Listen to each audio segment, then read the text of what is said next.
내 믿음이 너를 구원하였으니 평안히 가라라는 제목으로 우리 누가복음 7장을 통해서 우리 주께서 우리에게 주시는 은혜를 함께 나누도록 하겠습니다. 여러분, 세상에는 교리를 지식으로 잘 아는 사람도 많이 있습니다. 하나님이 살아계신다는 사실이나 또 그분의 그 초자연적인 능력을 믿는 사람도 많습니다. 하지만 단순한 이 교리적인 사실에 대한 동의나 또 능력을 행하는 존재에 대한 어떤 관념적인 인식이 곧 우리를 구원에 이르게 하는 그런 참된 믿음은 아닙니다. 우리 여러분이 잘 아시듯이 우리 야고보서에 나오는 그 야고보서에 나오는 그 야고보가 경고한 것처럼 귀신들도 하나님은 한 분이신 줄을 알고 두려워 떤다 그랬죠. 또 이 복음서에 보면 많은 귀신들이 예수님을 향해서 하나님의 거룩한 자라고 아주 명확하게 그렇게 말합니다. 자, 그러나 이 귀신은 하나님의 통치와 뜻을 따르는 것이 아니라 하나님의 통치와 뜻에 대적하는 존재들이죠. 그래서 우리는 이 귀신들이 하나님에 대해서 아주 잘 알고 오히려 사람이 아는 것보다 더 누구신지, 그분의 능력이 어떠신지 너무나도 잘 알고 그것을 고백하지만 그 귀신이 가지고 있는 것을 우리는 구원받는 믿음이다 이렇게 말하지 않습니다. 자, 그렇다면 우리가 갖는 믿음은 구원을 받는, 구원에 이르는 믿음인데, 자, 그러면 그 구원에 이르는 참된 믿음이 무엇인지, 내가 가진 믿음이 구원에 이르는 예수님이 주신, 예수님으로부터 오는, 예수님을 믿는 믿음인지, 아니면 예수님을 알고 있는, 그냥 하나님을 알고 있는 귀신들도 가지고 있는 그런 정도의 것을 내가 믿음이라고 생각하고 갖고 있는지 우리가 분별이 필요합니다. 자, 우리 구원에 이르는 믿음, 우리가 구원받았다라고 하는, 그리고 믿음으로 살아간다라고 하는 그 믿음은 오직 예수 그리스도가 누구이신지를 바로 알고 또 그 예수님을 향해서 인격적으로 복종하고 신뢰하는 그 고백이 바로 우리가 얘기하는 구원을 받은 믿음이다라고 할 것입니다. 자, 오늘 본문인 우리 누가복음 7장은 우리가 과연 예수님이 누구신지 바로 깨닫고 또 진실한 믿음을 소유하고 있는가를 우리 분별해 볼 수 있도록 지금 이 여러 사건들을 통해서 명확하게 가르쳐 주고 있습니다. 자, 우리 첫 번째 사건은 1절부터 10절까지에 나오는 이 가버나움에 거주하던 그 이방인 백부장의 이야기입니다. 자, 로마 군대의 장교였던 이 사람은 자기 재산을 다 기부해서 그 가버나움에 유대인을 위한 회당을 지어준 이방인이었습니다. 자, 유대인들의 신임을 얻고 있었던 이 백부장이 자기가 사랑하는 종이 이제 병들어 죽게 되었죠. 그러자 이제 이 안타까워하는 백부장을 또 바라보면서 참 안타까워하는 이 유대인 장로들이 이제 대신 예수님께 나와서 오셔서 이 백부장의 종을 좀 고쳐주십시오 하고 간구합니다. 그럴 때 예수님께 이렇게 이야기하죠. 이 사람은 예수님 그렇게 해 주셔도 합당한 사람입니다. 이방인이지만 우리를 사랑하고 우리 민족을 사랑하고 우리를 위해서 이러한 일들을 행했습니다 라고 이렇게 유대인 장로들이 나서서 설명을 하면서 이제 예수님께 도움을 청하죠. 자, 이 장로들로부터 이 백부장의 사정을 들으신 예수님께서 이제 그들과 함께 떠나서 이제 백부장의 집으로 향해 가십니다.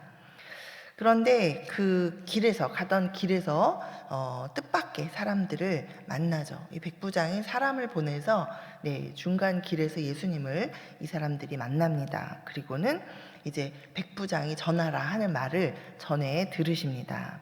자, 우리 6절부터 8절까지 우리 함께 보겠습니다. 6절부터 8절까지 우리 함께 읽어볼까요? 자, 시작. 예수께서 함께 가실새 이에 그 집이 멀지 아니하여 백부장이 벗들을 보내어 이르되 주여 수고하시지 마옵소서 내 집에 들어오심을 나는 감당하지 못하겠나이다. 그러므로 내가 주께 나아가기도 감당하지 못할 줄을 알았나이다. 말씀만 하사 내 하인을 낫게 하소서. 나도 남의 수하에 든 사람이요 내 아래에도 병사가 있으니 이더러 가라 하면 가고 저더러 오라 하면 오고 내 종더러 이것을 하라 하면 하나이다. 자, 여기서 우리가 좀 주목해 봐야 할 것이 이 백부장의 지금 관점입니다. 자, 이 백부장은 당시 로마 그 군대의 지휘관이죠. 자, 지휘관으로서 이 군대 안에 조직적으로 이 존재하고 있는 이 권위라는 것에 대해서 그 권위의 체계에 대해서 아주 잘 알고 있는 사람이었습니다. 자, 군대에서는 상급자의 말 한마디가 곧 명령이 돼서 즉시 시행되죠. 말만 떨어지면 그 최고에 있는 사람이 이 말단에 있는 병사를 직접 보고 이야기하지 않아도 말이 떨어지면 그 말에 따라서 이 마지막에 있는 마지막 단계에 있는 군사들까지도 다 이 말에 복종하는 그 권위 체계 안에 있었던 사람입니다. 자, 이 권위 체계 아래에 있었던 이 사람은 지금 이 백부장이 이 예수님이 가지고 계신 권위가 어떤 권위인지를 지금 깨닫고 말하고 있습니다. 백부장은 지금 예수님을 단순히 신통한 그런 치유자 또는 주술사 이런 사람 정도로 지금 보고 있지 않습니다. 자, 온 우주와 만물을 말씀으로 통치하시는 하나님의 권위를 가지신 분이라는 것을 정확하게 깨달았던, 막연하게 깨달았던 이 사람은 깨닫고 있습니다. 그리고 이때 이 예수님을 향해서 이 백부장이 주여라고 이제 내 집에 오시는 걸 감당치 못하겠나이다. 주여 말씀만으로도 고치실 수 있습니다. 이렇게 이야기를 하죠. 그 이야기할 때 이 주여라고 쓴 단어, 이 헬라어 원어는 단순한 예의상의 호칭을 넘어서서 이 하나님의 이 권능을 인정하는 그러한 이 신앙 고백을 담고 있는 모든 것을 하실 수 있는 주라는 그런 의미를 담고 있습니다. 자, 백부장은 예수님이 누구신지 또 올바로 알았고 또 자기가 세상에서 가지고 있는 그런 것들로 그 예수님에 대한 그 예수님의 권위를 분명하게 깨닫고 인정하고 또 그분을 존대하며 또 바라보고 있습니다. 자, 이 예수님의 말씀 한마디면 된다. 이 말씀 한마디로도 내 종의 병이 나을 수 있습니다. 라고 이렇게 믿음의 고백을 하고 있죠. 자, 예수님은 이 이방인의 고백을 들으시고 이스라엘 중에서도 유대인들 중에서도 이만한 믿음은 만나보지 못하였다 하시면서 칭찬하십니다. 자, 예수님을 우리가 바로 믿는 믿음은 이 예수님의 권위를 깨닫고 그 예수님께 믿음을 드리는 그리고 그 말씀에 나를 맡기고 절대적으로 순종하는 삶으로 이어지는 그러한 믿음이 바로 우리가 가져야 할 믿음인 줄 믿습니다. 자, 예수님은 말씀으로 천지를 창조하신 하나님이시고 또 십자가와 부활을 통해서 만유의 주가 되신 분이십니다. 우리 예수님을 믿는 우리의 믿음이 이 만유의 주이신 예수님의 이 절대적인 권위와 또 그 말씀 앞에 내 삶을 온전히 내어드리고 그 말씀에 절대적으로 순종하는 그런 믿음, 그것이 바로 우리가 말하는 구원에 이르는 믿음인 줄 믿습니다. 우리 그 믿음이 여러분의 믿음이시기를 간절히 소원합니다. 아멘. 우리 두 번째는 11절부터 35절까지 이 나오는 이 사건을 토대로 이 구원에 이르는 믿음은 약속을 이루시는 이 성경의 말씀을 성취하시는 그러한 예수님, 그 예수님께 모든 소망을 두는 그 믿음이 바로 이 구원에 이르는 믿음이라 하겠습니다. 자, 이 두 번째 사건은 이 나인성이라는 작은 마을의 입구에서 일어납니다. 자, 예수님은 한 과부의 이 외아들이 이제 죽어나가는 장례 행렬을 만나십니다. 당시 그 당시에는 이 유대 사회에서 남편을 잃고 또 하나뿐인 아들마저 잃어버린 이 과부는 경제적으로 또 사회적으로 완전히 생존 기반을 잃어버린 그런 영적으로 또 물리적으로 완전 파산 상태에 이른 그런 아주 그런 그 낮은 위치에 처하게 된, 아주 열악한 위치에 처하게 된 그런 상황을 이야기합니다. 자, 예수님은 그렇게 된 이 여인을 보시면서 불쌍히 여기십니다. 여기에 예수님이 불쌍히 여기셔서 이제 울지 말라 말씀을 하실 때 이 또 원문의 단어는 그냥 불쌍하다 이 정도의 긍휼함 정도가 아니라 정말 이 창자가 끊어지는 듯한 불쌍히 여기는 그런 애통한 그런 불쌍히 여기는 그런 마음이라는 의미를 담고 있습니다. 그러니까 예수님은 우리의 이 상황을 그냥 뭐 그런가 보다, 좀 불쌍하다 이렇게 바라보시는 것이 아니라 우리 한 사람 한 사람의 이 어려움 당한 처지를 정말 부모가 자식의 어려움을 바라보며 창자가 정말 찢겨나가는 그런 고통으로 불쌍히 여기는 그런 마음으로 예수님은 바라보신다라는 것을 지금 이 누가가 기록하고 있는 것이죠. 예수님이 이 여자를 보시고 너무 불쌍히 여기셔서 울지 말라 하시고 상여에 손을 대시고 청년아 내가 네게 말하노니 일어나라 이렇게 명령하십니다. 자, 그리고 그 죽은 자가 살아나죠. 자, 이 모습은 구약의 이 엘리야와 또 엘리사의 그 선지자 엘리사가 과부의 아들을 살린 그 사건을 우리에게 또 기억나게 합니다. 그러나 또 그 사건을 넘어서는 지금 생명의 근원이 되시는 하나님, 생명의 주관자이신 하나님의 아들이시다라는 것을 지금 예수님께서 드러내 보여주고 계신 사건입니다. 자, 이 사건으로 인해서 예수님의 이 소문이 굉장히 많이 빨리 퍼져나갑니다. 자, 이 소문을 다 듣고 이 세례 요한, 감옥에 갇혀 있던 세례 요한이 이 소문들을 들으면서도 확인하고 싶어 이 제자들을 보냅니다. 그리고 예수님께 질문을 하죠. 19절에 보시면 자, 오실 그이가 당신이 오니까 우리가 다른 일을 기다리오리까. 자, 이때 예수님께서는 이 이사야서에서 이 메시아에 대해서 예언한 그 예언의 말씀들을 인용하셔서 이 대답해 주십니다.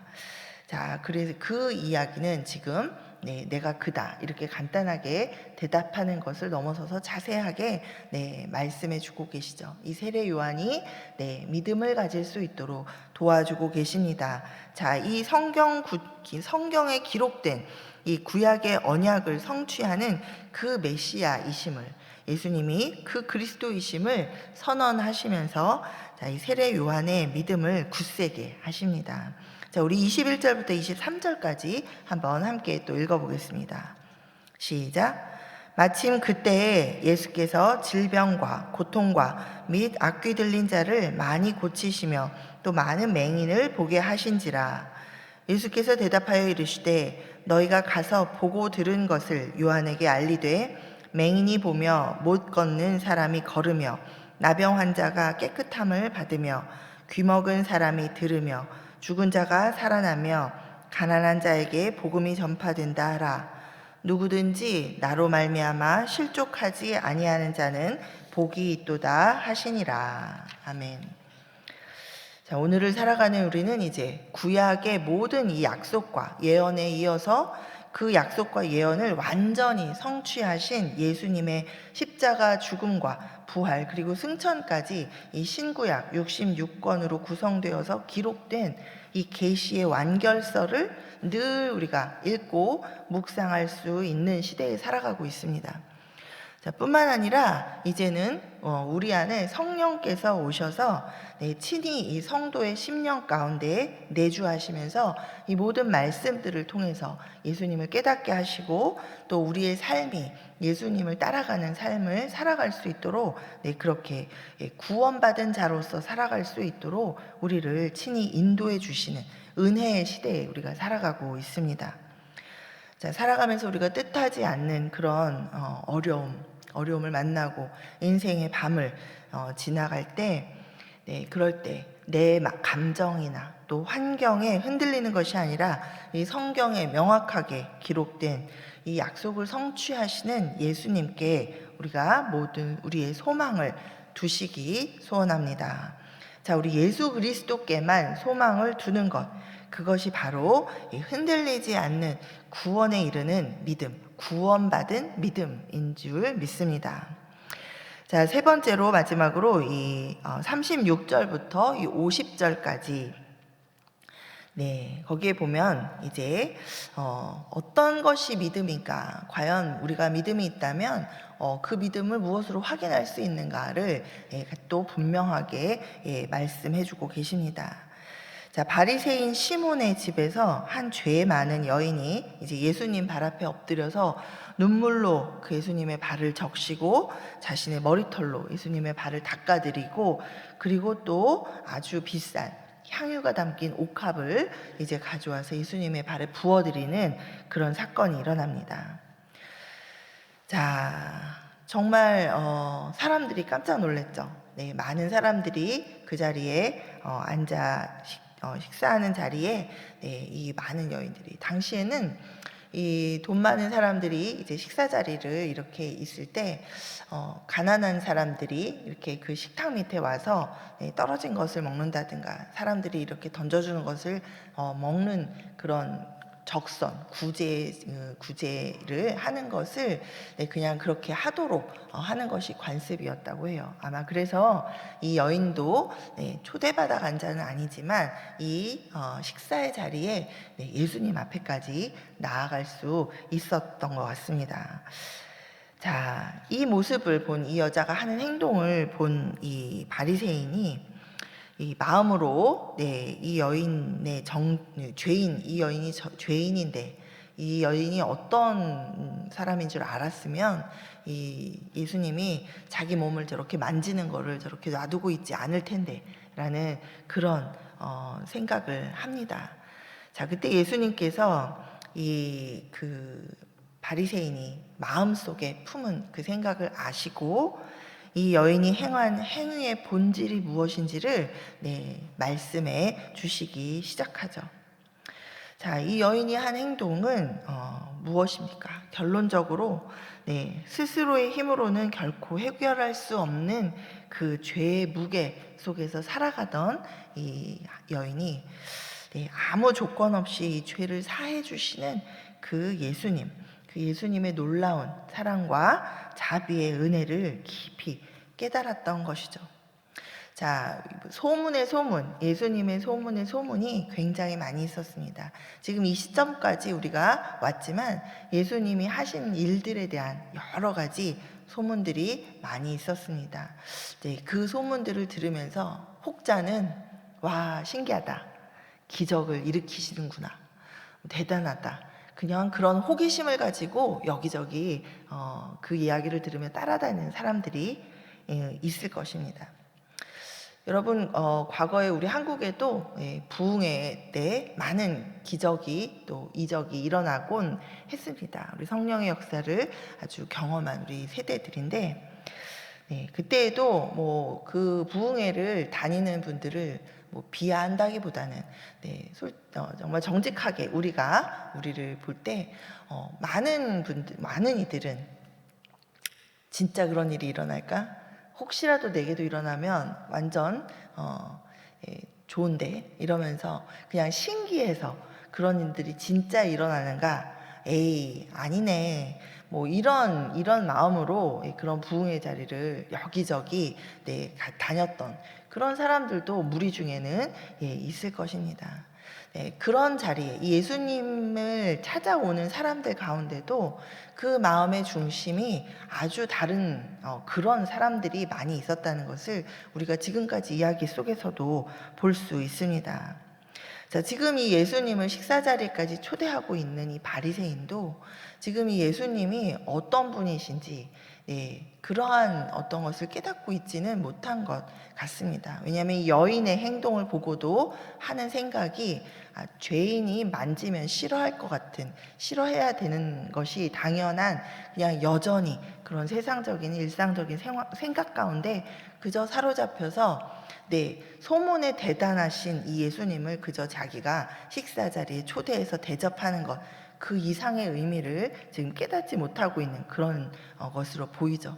그러나 이 여인은 이 많은 소문들을 들으며 정말 죄인인 자신, 그 많은 죄인들을 만나시고 또 그들의 병을 고쳐주시고 귀신을 쫓아주시고 그래서 평안을 주시고 또 여러 말씀을 통해서 생명이라는 것이 어떤 것인지를 지금 가르쳐주고 계신 그 예수님께 대해서 정확한 그 구원이라는 어떤 것을 깨닫고 있는지 아닌지는 이 여인의 입술로 우리가 고백한 것을 기록으로 보고 있지 않아서 알 수 없지만 이 여인의 행동은 충분히 어떤 굉장한 권위를 가지신, 그리고 그 사랑으로 우리를 대하고 계신 그 예수님을 향한 존경과 감사와 감격으로 지금 이 일들을 행하고 있는 것이죠. 자, 예수님은 이 바리새인 시몬이 이 여인을 바라보면서 마음에 이 천박하고 죄 많은 여인이라고 여기면서 이 여인의 행동을 불쾌해하고 있는 그것을 아시고 이제 그를 향해서 이제 50데나리온 빚진 자와 또 500데나리온 빚진 자의 이 비유를 이야기해 주십니다. 자, 그 당시에 이 한 데나리온은 노동자 하루 품삯이었습니다. 그렇다면 이 500데나리온은 보통 일반 사람으로서는 스스로 이것을 평생 걸쳐도 모을 수 없는 아주 그런 큰 액수였고 평생 가도 갚을 수 없는 그런 빚이었습니다. 자, 예수님은 이 비유를 통해서 이 여인이 바로 이 예수님 자신이 하나님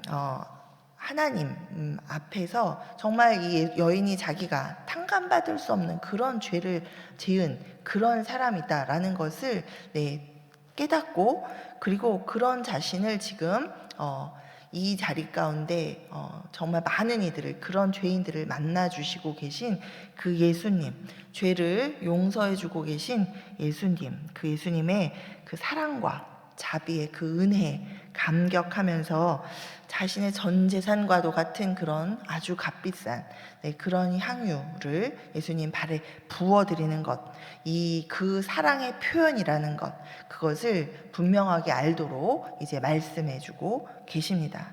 자, 우리 44절부터 47절까지 우리 다시 한번 우리 읽어보겠습니다. 44절부터 47절 시작. 그 여자를 돌아보시며 시몬에게 이르시되 이 여자를 보느냐? 내가 내 집에 들어올 때 너는 내게 발 씻을 물도 주지 아니하였으되 이 여자는 눈물로 내 발을 적시고 그 머리털로 닦았으며 너는 내게 입맞추지 아니하였으되 그는 내가 들어올 때로부터 내 발에 입맞추기를 그치지 아니하였으며 너는 내 머리에 감람유도 붓지 아니하였으되 그는 향유를 내 발에 부었느니라. 이러므로 내가 내게 말하노니 그의 많은 죄가 사하여졌도다. 이는 그의 사랑함이 많음이라. 사함을 받은 일이 적은 자는 적게 사랑하느니라. 자, 여인이 향유를 부은 행위 자체가 구원의 조건이 되는 것은 아닙니다. 오직 구원은 예수님을 믿는 믿음으로 우리가 구원을 받습니다. 아멘. 그러나 그 믿음은 이 용서받은 은혜의 크기를 깨닫고 감사함으로 드리는 헌신과 사랑의 실천으로 입증된다라는 것을 지금 예수님께서 우리에게 분명하게 말씀해 주고 계십니다. 자, 여러분, 많은 비유들이 있습니다. 포도나무의 비유도 그렇고 나중에 우리가 또다시 보겠지만 열매 맺지 않은 감람나무의 비유도 그렇고 예수님께서 또 분명하게 말씀하십니다. 좋은 나무가 나쁜 열매를 맺는 일이 없고 그 다음에 좋지 않은 나무가 좋은 열매를 맺는 일이 없다라고 이야기하시면서 많은 우리 신앙의 우리 믿음이라는 것, 믿음 생활이라는 것, 주님을 믿는다는 것, 그리고 구원을 받은 사람이라는 것, 우리 그런 것들을 이 나무에 비유하셔서 우리 많이 말씀해 주고 계신 것을 우리가 압니다. 자, 여러분, 우리 모두는 예수 그리스도의 십자가의 피 흘리심이 아니고는 이 500데나리온의 죄의 빚을 갚을 수도 없는 그런 중죄인들이었습니다. 자, 그 크신 십자가의 은혜를 우리 깨달았다면, 우리가 그것을 깨닫고 있는 성도라면, 결코 그것을 그냥 머리로만 아는 냉랭한 그런 지식에 머무는 그런 사람들로 살 수 없습니다. 또 오직 자기 유익만을 위해서 기도하고 자기 유익만을 위해서 늘 구하며, 또 그것이 내 인생에 되어지는가 안 되어지는가, 내가 기도하는 기도의 제목, 나의 유익을 위한 기도 제목이 이루어지는가 이루어지지 않는가에 집중하면서 예수님을 믿는 믿음이 이렇게 흔들리고 또 신앙생활이 연약해지는 그런 일이 없어야 하겠죠. 자, 우리가 우리의 필요도 주님께 간구하고 우리의 유익도 주님 앞에 구합니다. 그러나 그것을 구하는 또 그 근본이 되는 우리의 믿음은 그것에 연연하는 것이 아니라 정말 나를 구원하여 주신 그 예수님, 우리에게 영원한 생명을 허락하신 예수님, 다시 하나님의 자녀가 되어서 영생을 누릴 수 있게 하신 그 예수님께 감사하고 그 구원의 은혜에 감격하여서 주님을 믿고 따르는 그 믿음이 우리의 근본적인 믿음이어야 하는 줄 믿습니다. 그리고 그 주님을 향한 그 믿음은 우리 삶 가운데에서도 주의 말씀을 따라 순종하고 또 주님을 사랑하고 하나님을 사랑하고 하나님 말씀을 따라서 이웃을 사랑하는 그 행동, 그 삶의 열매로 증거되어야 할 줄 믿습니다. 우리 말씀 맺겠습니다. 여러분, 오늘 누가복음 7장을 통해서 우리 성령 하나님께서 우리에게 오늘 우리가 가지고 살아가고 있는 우리의 믿음이 구원에 이른 참된 믿음인지 그 본질을 우리가 다시 한번 깨닫고 분별하면서 우리의 믿음을 점검해 보도록 인도해 주시는 줄 믿습니다. 우리 참된 믿음은 그저 머리로만 아는 지식이 아니고 또 한 예수님 능력, 하나님의 능력을 그냥 이적처럼 구하는 그런 기대감, 이런 것도 아닙니다. 우리 주님의 권위를 깨닫고 우리가 절대적으로 신뢰하고 따르는 순종의 믿음, 그리고 또 세상이 흔들려도 약속을 성취하시는 그 예수님께 내 삶에 어떤 어려움이 오고 내 삶이 지금 나를 막 송두리째 흔들어도 그 가운데 예수님께만 소망을 두는 그런 믿음, 그리고 나 같은 죄인을 살리신 그 십자가의 은혜를 깨닫고 정말 그 은혜에 감격하여서 이 주님을 향한 사랑을 온 마음과 우리의 그 행동, 삶으로 고백하는 그런 믿음, 이것이 참된 믿음인 줄 믿습니다. 오늘 우리 이 믿음을 주님 정말 나에게 더 부어 주시옵소서. 우리 나의 믿음을 더욱더 굳세게 하여 주시옵소서. 우리 이렇게 기도하면서 우리 주님과 인격적인 관계 가운데 동행하시는 우리 여러분 되시기를 간절히 소원합니다. 아멘.